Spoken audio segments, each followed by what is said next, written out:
If you feel like you're right on the edge of a huge shift, but you can't quite get there, you have all of these ideas and feelings and thoughts about the person, the life, all of the things you want to become and create, but there's something inside you that's not quite in alignment, I can guarantee you that almost every single time it is your inner child that is still stuck in the old core beliefs, limiting thought patterns and wounds that were developed in your childhood that are now resurging, and they are clinging to all of these old beliefs for safety and for structure.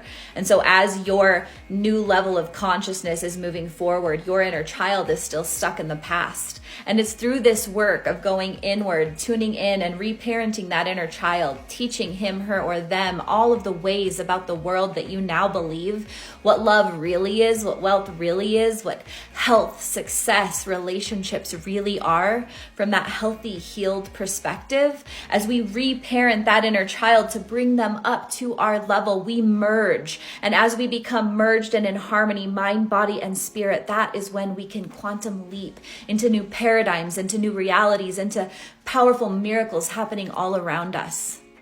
So if you feel like you are stuck on that edge, take a big, deep breath into yourself. Tune in to that inner child and see today how you can start reparenting them and meeting their needs so that the two of you can rise together and start walking the path towards your destiny. I hope this helped. I'm Nikayla Mariah, a self-mastery and inner child expert, and it is my passion to bring people back home to themselves, into their divinity, their light, and their masterpiece of life. I hope that as you moved through listening to this today, something inside of you is sparked. You might be able to see, sense, or feel something from your inner child that needs to be brought into the light. Take some time to commit to doing this today. And as always, breathe deep and plan on miracles.